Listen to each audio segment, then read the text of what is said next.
Welcome to the Seer Show. Join us as we dive into the dynamic world of health, wellness, mindset, and fitness with the unparalleled guidance of lifelong knowledge seekers, Sifu Rafael and Nikki Gangemi. Sifu and Nikki will unlock groundbreaking insights with extraordinary guests from around the globe. You'll get the latest holistic approaches to well-being with a sharp focus on the powerful connection between mind, body, and soul. Get ready to take the leap. It's time to embrace a brighter and healthier future with us at the Seer Show.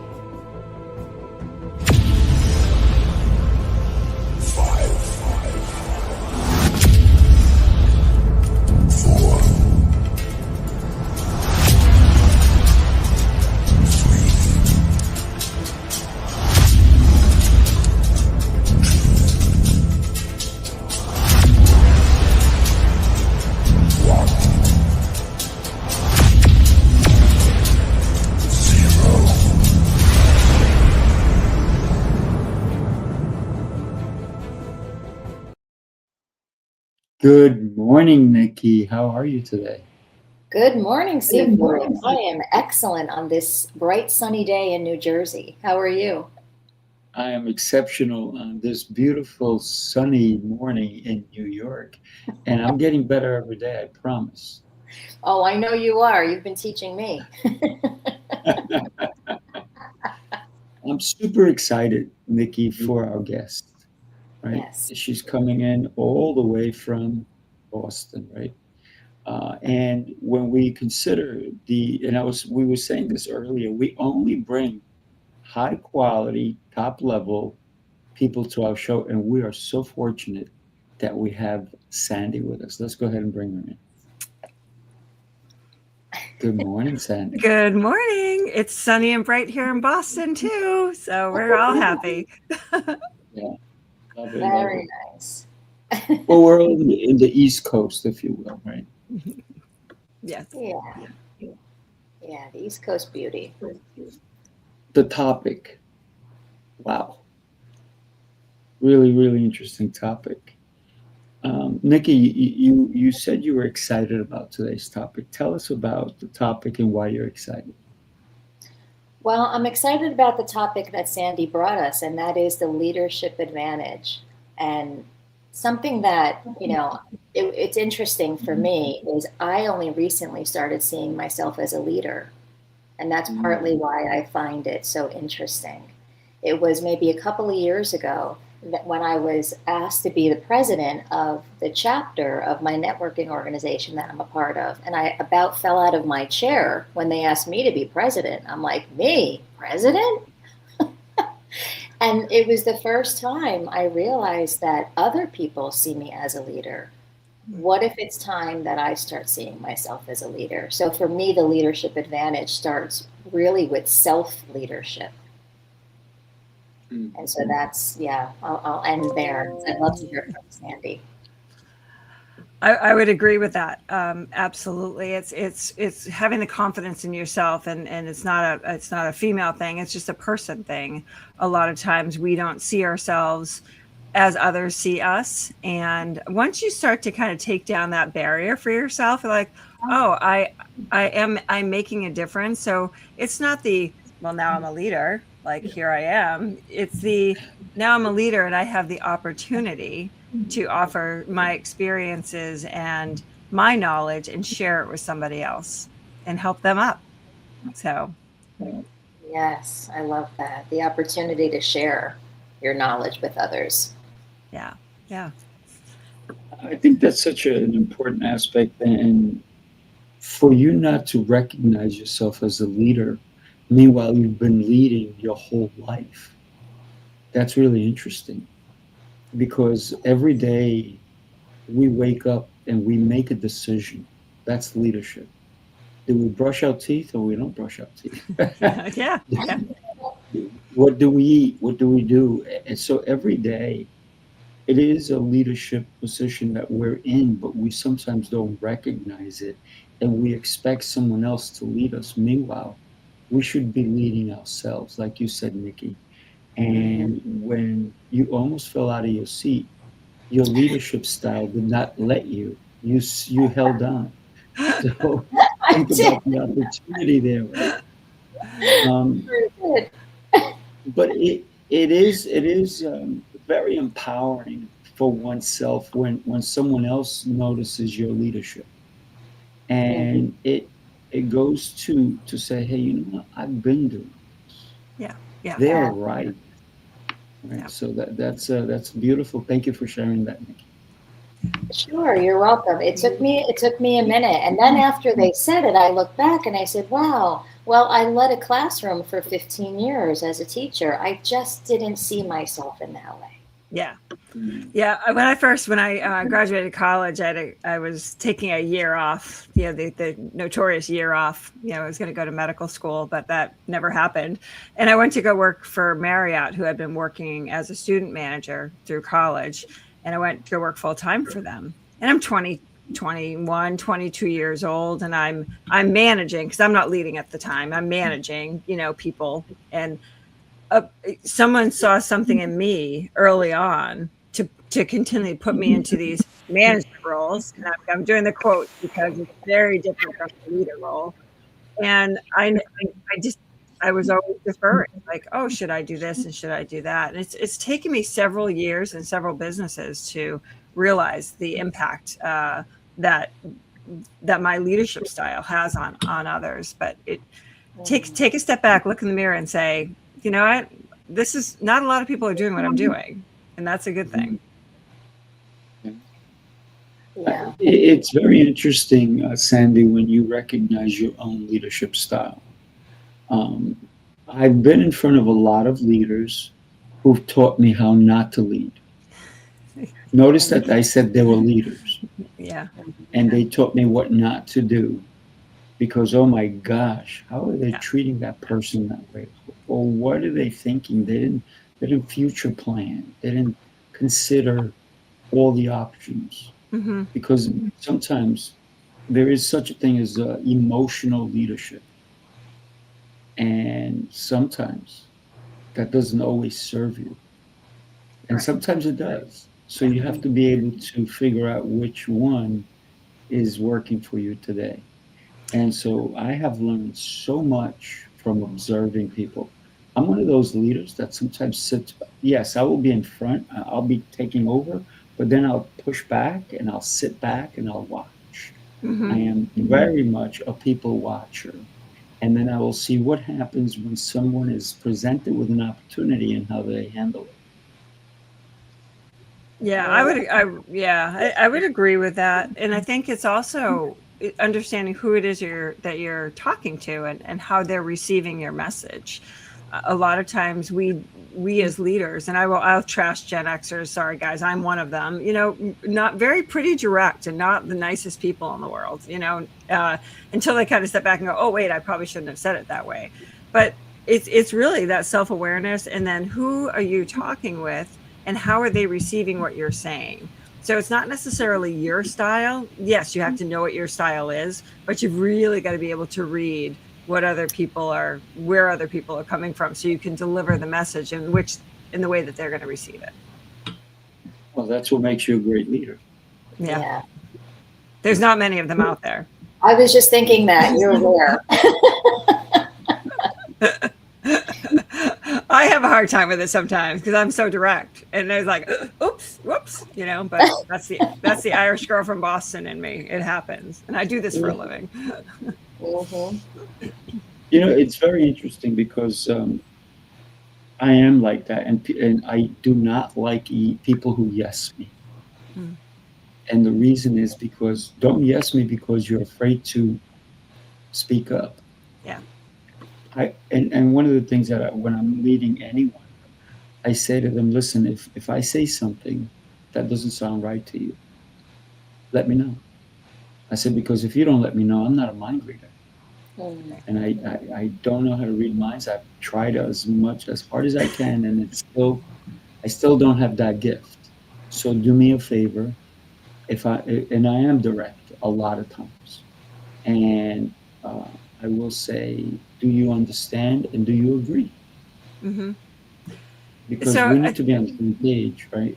Yeah, I think what you said right there, Sifu, is very important, because it's the moments in the middle, right? So you have these direct conversations, but in the middle of all these conversations, you've created that safety net for people to say, "Hey, I'm self-aware. I know this." It's the leaders that don't have those conversations in the middle, where like, "Hey, this is kind of how I am, and this is what I need." That's where people run into problems, is when their only conversation they have with their leader is when they're doing something wrong. Good point. So it's creating that relationship, so that, it's kind of like putting the chits in the bank, like you have these conversations and goodwill is going into the bank. So when something goes awry, people are like, oh, that's actually not the way that he or she normally is. And there's a little more grace there. If you don't have those conversations and you don't take the time to get to know your people and who's working with you and for you, that's where everything kind of falls apart. Yeah. I want to thank Dennis. He's all the way from China, and he's chiming in. And yes, leaders do live. But I also want to let people know, maybe you're not a leader yet, and I love the word yet, but you are an adult now. You're not going to the principal's office, right? You're not in trouble if you go talk to your leader. And it's okay I think it's okay to ask questions. Now, if you're in an environment where you can't question, maybe you need to leave that. Maybe you need to go to a better one where they actually value your input. Because everyone who's ever worked for me or with me knows that I value their input.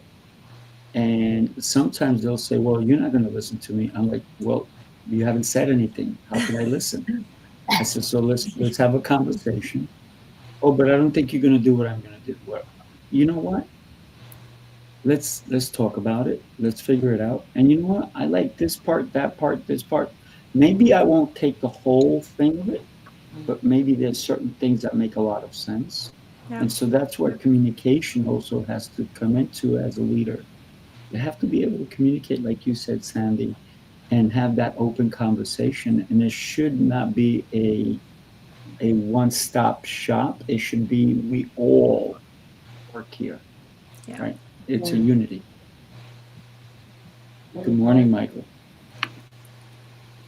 Good morning. And there's a natural-born leader too, right there. Michael, he employs a team of people, and he does exactly what I just said. He gives people the freedom to do and help his organization grow. So Michael's exceptional. Yes, he is. I had the pleasure of meeting him in person a couple of weeks ago. I know, he sent me a picture of you guys. Oh, did he? That was fun. He's like, look who I'm That's great. That's great. Yeah. So every day we get a chance to become a better leader. And that's why I say what I say all the time. I'm exceptional and getting better every day, because I want to be able to take a look at what I did yesterday, because that's why I journal and I take account into everything that happened yesterday, so that today I can make improvements, right? When I go to sleep at night, what worked, what didn't work, and then what can we fix today? Because being in the moment is also important, and future thinking is important. If I fix it today, how's that going to work for tomorrow? How's that going to work for next month, next quarter?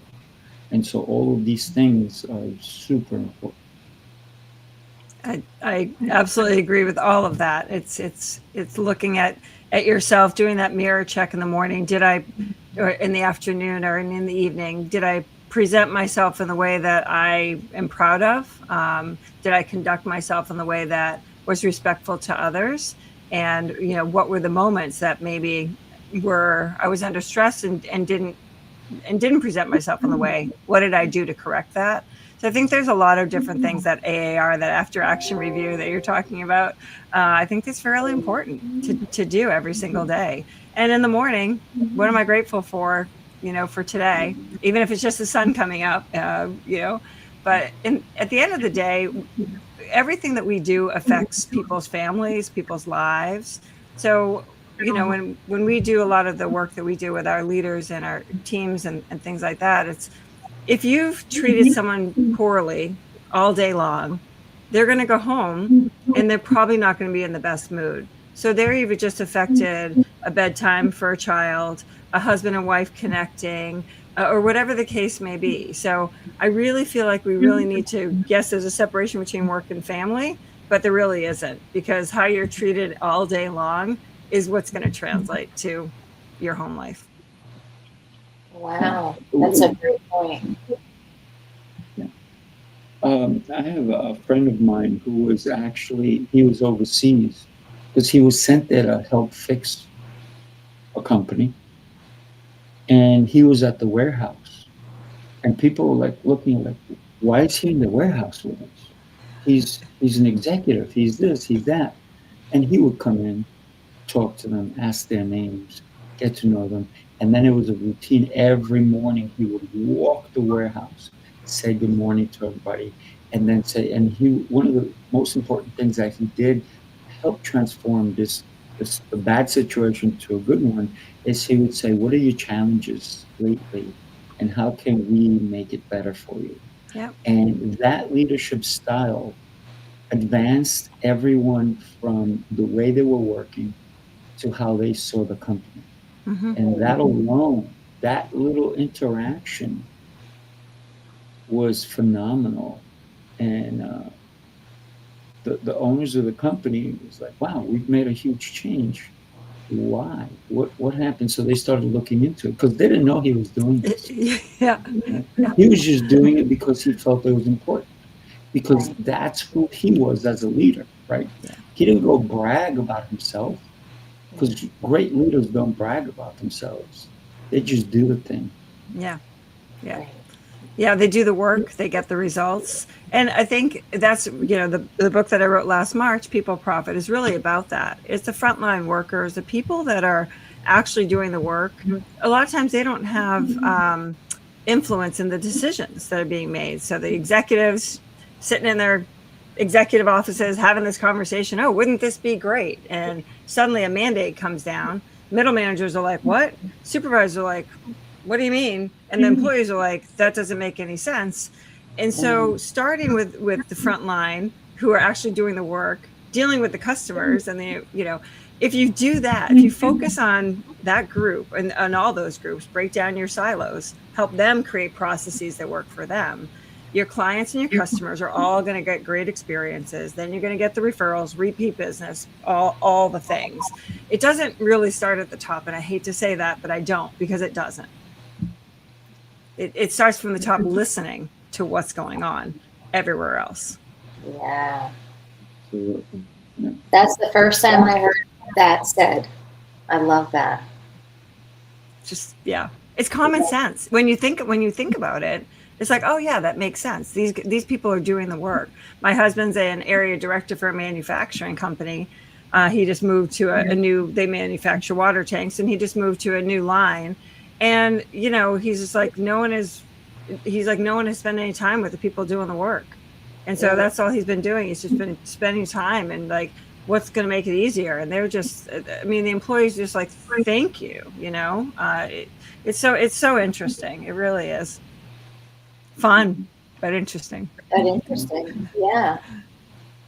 But it doesn't have to be a huge corporation or company or whatnot. It could be a small mom and shop, mom and dad, kind of mom and pop, as the old saying goes, store. For example, there was a really great Italian restaurant that I used to go many, many years ago. I stopped eating pasta, so I don't go to any Italian restaurant. You can get it over spinach. I can have chicken and other things, right? But and so I still go sometimes, but not as often as I used to. And when I'm at this restaurant, it was a one location only place. And what I noticed is the owner was working harder than everyone else. He was cleaning. He was cleaning the mirrors, cleaning everything, sweeping. And some of the people that worked for him, like, oh, can I get that? Let me help you with that. He goes, no, you go do that. You go do this. And he was so intent on the cleaning aspect of it. The kitchen was taken care of. He would go, you see he's running to the kitchen, he's doing this. But he was very attentive. When customers came in, he would say hi to them, the whole deal. So his hands were everywhere, because what he was teaching was leadership at the highest level. Because I'm not good enough to do it. Right. I'm just as good as you are, and I'm going to show you by example. So now I think he's got 6 of those restaurants. That's great. Yeah. But it started with 1, right? Mm-hmm. Yeah. And when you think about hospitality and you think about, those kinds of arenas, a lot of times people will look at the people that are doing the cleaning or the dishes or whatever as the bottom of the barrel. But I will argue to say that your dishwasher is the most important person in your restaurant, because if somebody gets a dirty plate with their food, there goes your reputation. So it's flipping that thinking a little bit of what is really important. One of the things that we do in our company is we have a midday momentum. So at 3:00 every day, we jump on Teams. We're a remote team. We're a small team. We jump on Teams, and for 15 minutes, what are your successes today? What are your bottlenecks? And who do you need help from? Very quick, easy, but it breaks down some of those communication barriers that you may have, or bottlenecks that might be stopping somebody from moving forward. And that's a game changer. It's communication at the end of the day. Wow. I have to say, you're saying so many things that I haven't heard about leadership, the reframes, the way you've flipped the switch on things. I mean, even like the dishwasher is the most important role in a restaurant. First time I heard that, and I love it. So I'd love to know about your story and how has that impacted these perspectives that you have on leadership. Yeah, thank you. I grew up, been working since I was 14. I've been in hospitality for a long time. I love the back of the house, didn't love serving people. I don't know, and now I love serving people, but always been in the kitchen, really enjoyed that. And, through my career, I've owned a fitness center. I owned a daycare, but if you don't like kids, don't do that. That's a true story. And I think throughout my career, I've had a couple of bosses and leaders who really shaped who I didn't want to be. And I also looked at how I look a lot at the lens of as a customer, because I'm so focused on that experience, that with the fitness center that I owned for 7 years, my biggest thing was get to know the members. The paperwork can wait, other things can wait, but if you don't know the members, you don't know their names or their stories, we're not going to be doing a good job. So we had a basement fitness center inside a hotel, 88 members to get started with. We called ourselves Cheers Without the Beer. Somebody walks in the door like, hey, Mike, hey, Jane. We would know their stories before they even checked, even swiped in their card. And we grew that business for 7.5 years to 600 members because we were a family. And I think that, that journey for me in hospitality and really learning how important the customer was, but that layer, that frontline layer, those are the ones that affect everything. And so, so it's part of the journey for me. And that makes sense, with people first. Now I understand where that came from. Yeah. It's very interesting because I've spoken to a lot of leaders, and almost every great leader I've spoken to says, if I go broke, I'm not broke. If I lose everything, I didn't lose everything, because I still have my connections, and my connections are what really is going to get me back on track, get me back to where I need to be. And so the biggest commodity that we have as leaders is the connections. And so we need to make sure we never burn bridges. We can always separate ourselves from the bridges that are burning, if you will. the people that are maybe going downhill, maybe we help them up. But if Mhm. they're going to drag us down with them, it's not a good idea. And Yeah. so keeping the connections alive, I think it's one of the most important things that we can do as leaders, and making sure that we're helping everybody. Yeah. A lot of leaders don't even know their people. They don't even know if they're married, how many kids they have, if they have a dog, what do they care about. So it's those connections. And even if somebody left your company and comes back, yesterday I had somebody come back Yeah. after, I think, 6 years, 7 years. And they're at my front desk, and I'm like, "Oh, how are you?" And they're like, "I'm great. You remember me?" I'm like, "Yeah, absolutely. I'm back." I'm like, "Woohoo!" So let's celebrate that. Let's celebrate it. Yeah. And whatever happened in their life that they decided that they needed to leave, they realized that they wanted to go to a place like Cheers where people celebrate them, right? Yeah. And I think Yeah. that's one of the most important things. So even if you're leaving an opportunity, and I told this to my kids, I said, if you're quitting a job, quit at the highest level. Mhm. Make sure you're respectful when you do so. Make sure you give them enough time so they can find your replacement. Even if you're low level, even if you're just the sweeper, say, hey, I'm going to give you my due diligence of my 2 weeks. If I hope you can find, or maybe I can even bring you a referral. I know somebody, whatever. And then they will remember you so that later on, when you have elevated, maybe you're not the sweeper anymore, you're doing something better, they'll go, we remember you. You were really good. You were great. And maybe even you whistled while you swept, right? Because you were great at what you did, and look at where you are now. We may want you back. Yeah. Right? But it's not, burning the bridges is not the option that we want for anyone as a leader. And I recommend it to everybody that I coach along the way. It's not about whether they were bad to you, even if they were bad to you. I never get heated up or tell my employees it's not worth it Yeah. to get heated up, right? Mhm. It's good to have Yeah. passion. It is. I think you brought up a very good point. The network is really what builds people. And a lot of times, executives and people that are in very comfortable jobs in large companies forget about the network, and to continue to build that. So, my story, most people know it. My significant other passed away in 2020, pretty unexpectedly, and I was 9 months into building this business. And I was, devastated. Obviously, it's a tough thing, COVID and all of that, and had to change my life and move. And financially, I was just like, what just happened? It was one of those situations.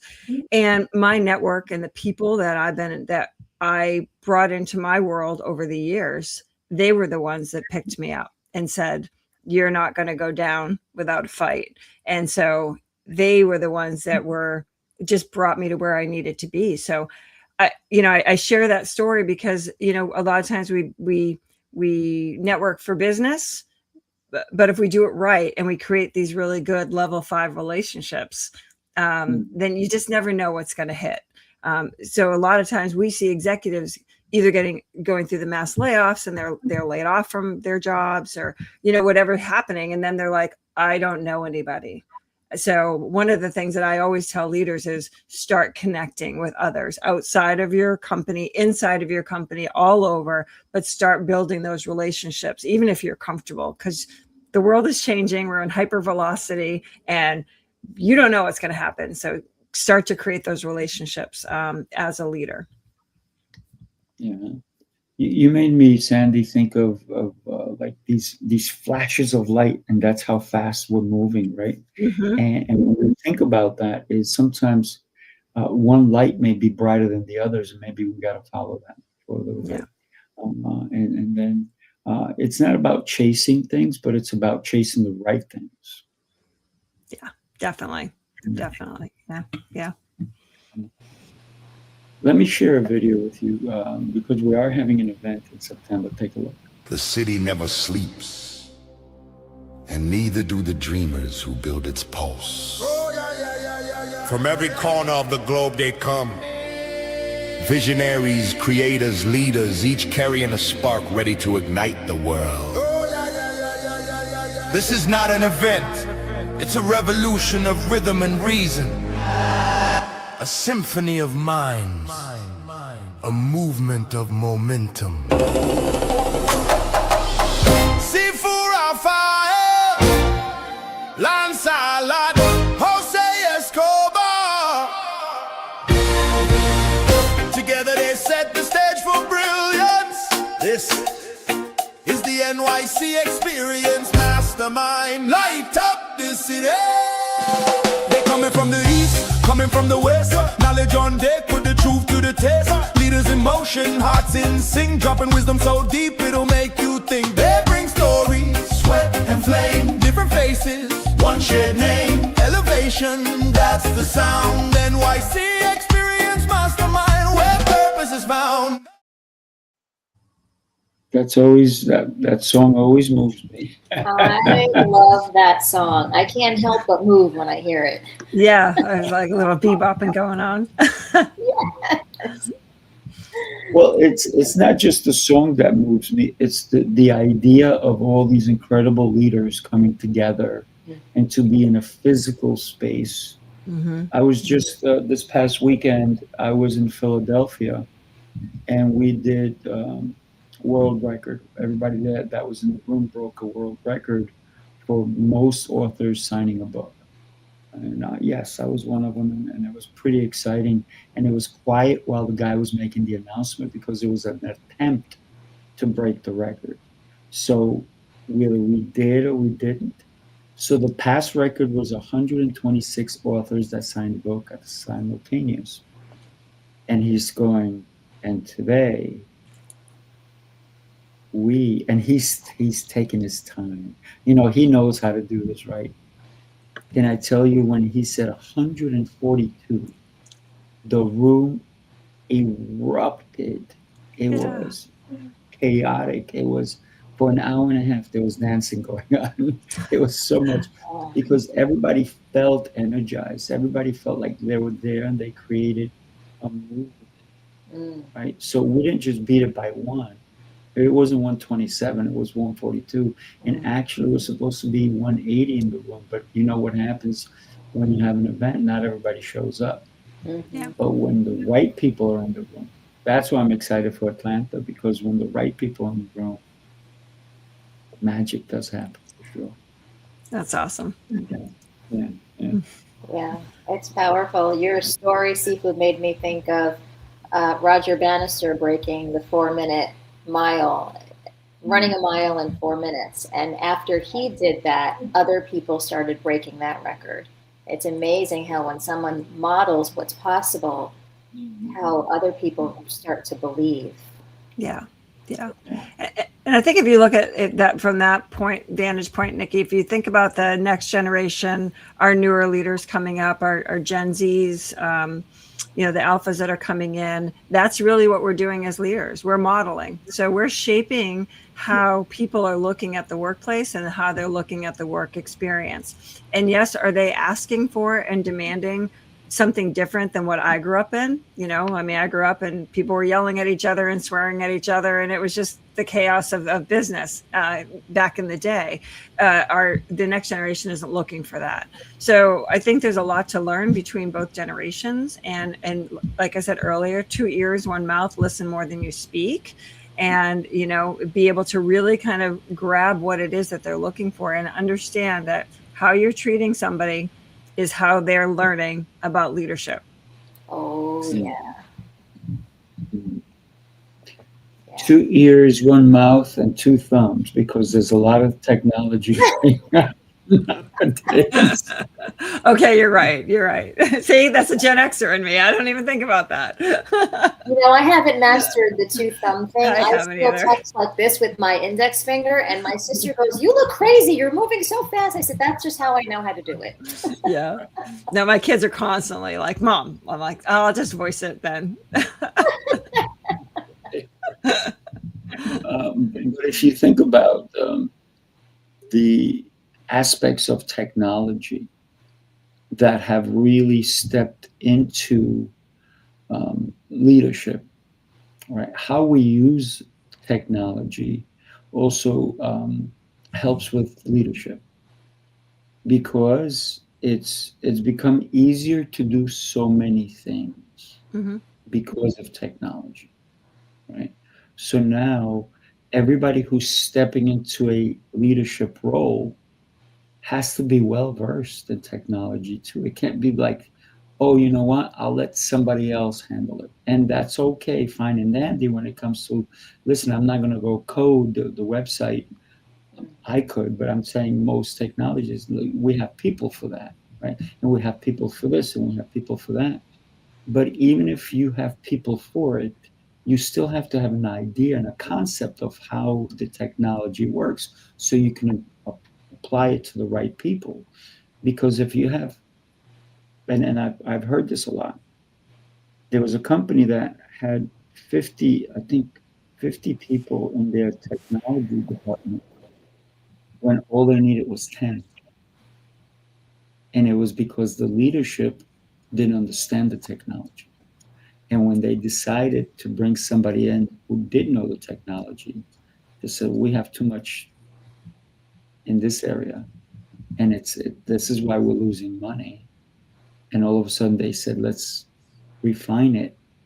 And they actually, from losing money with 50 people, went down to 10 people, have tripled what they were doing. So knowing technology, I think it's an important aspect. And you don't have to know the ins and outs, but how does it work? Who is good at it as well? I think that's an important aspect for leaders. Yeah, I would agree with that. And I'm going to also caveat this a little bit because I've been talking a lot about this issue that with technology. So I started another company with some other founders called Humanity Rebooted. And it really is about embracing this intersection between strategy, technology, and humanity.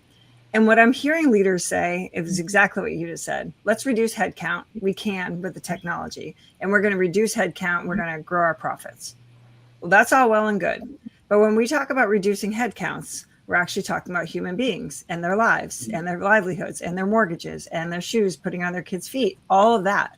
So why don't we think about things in a different way? We need humans to innovate. We need them to be creative.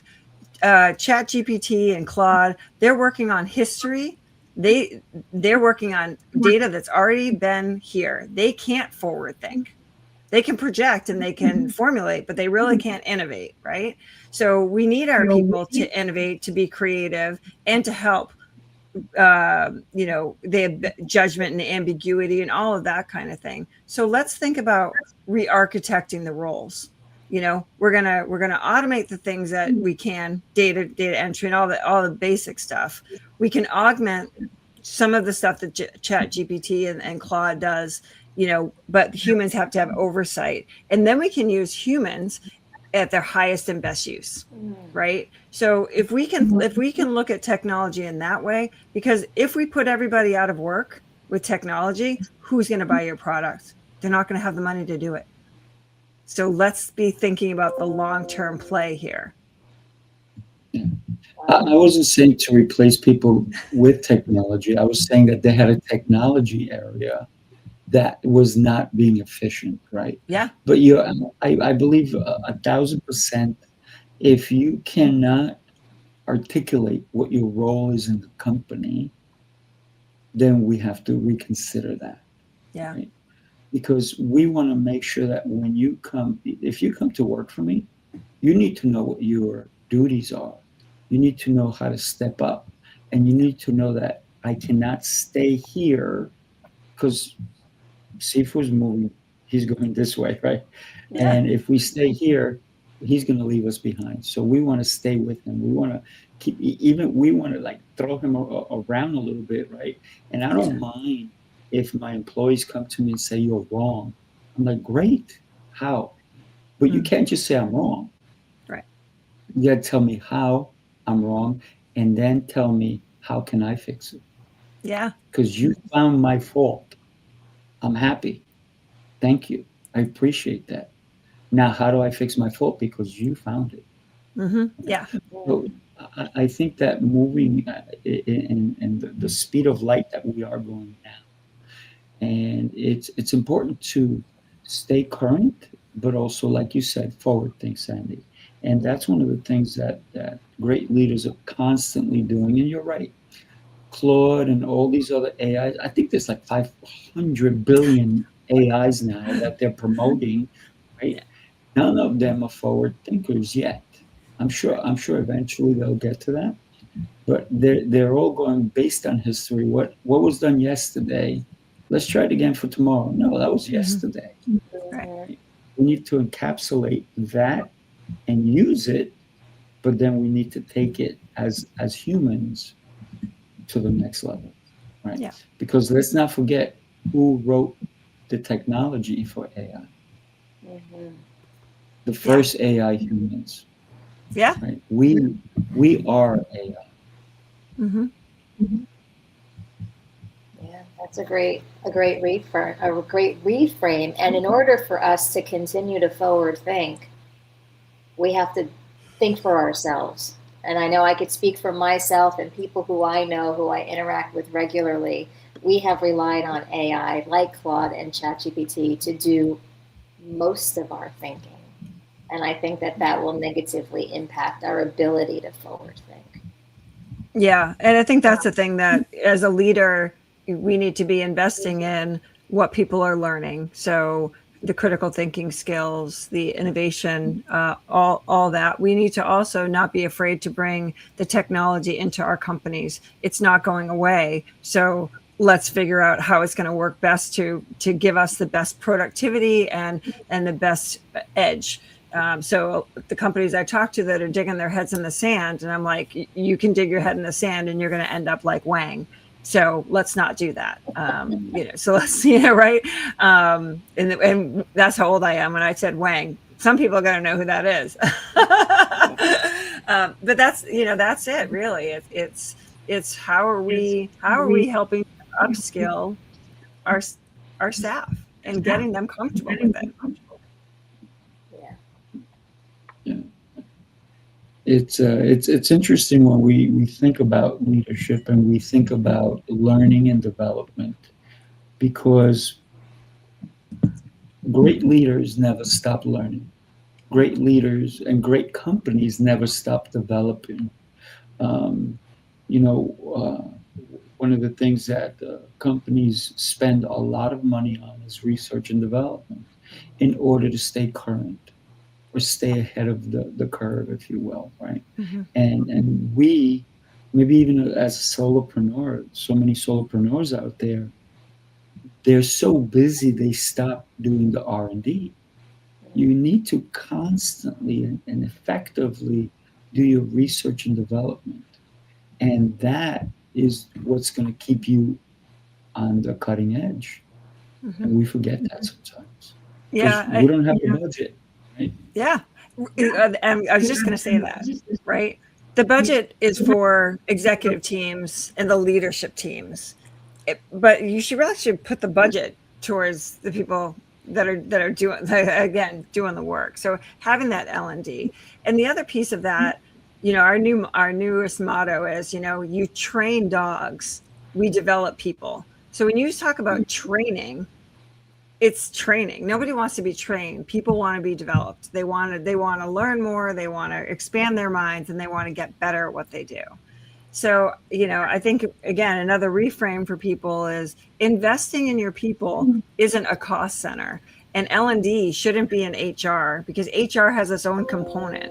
L&D should be outside of HR, as a partner to HR, but on its own. And when you invest like that, you have retention, you have people that are highly engaged, you got teams that are just moving, like they are just a well-oiled machine. Those companies that think like this is a cost, look at your turnover costs. Yeah. Yeah, beautiful. Beautiful.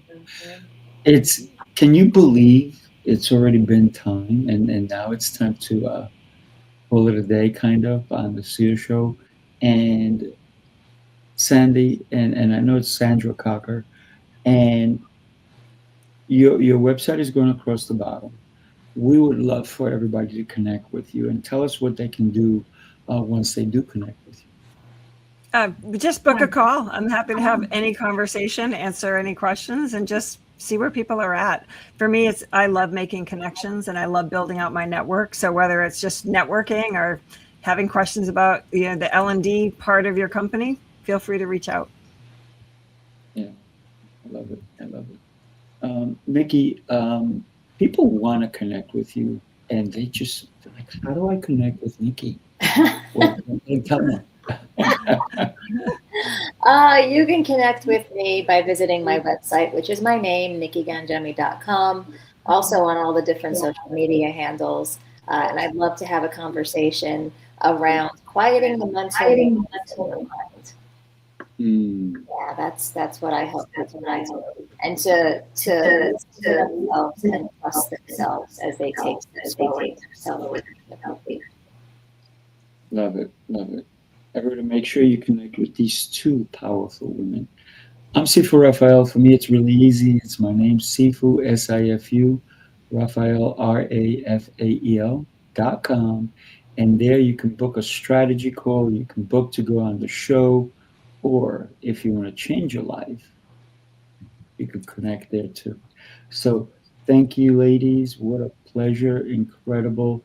Sandy, I hope this is not the last time you're on this show because you brought so many powerful ideas and concepts to us.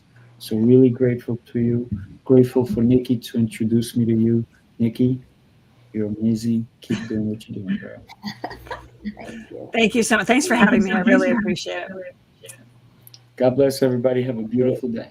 Have a beautiful day. Bye. Bye.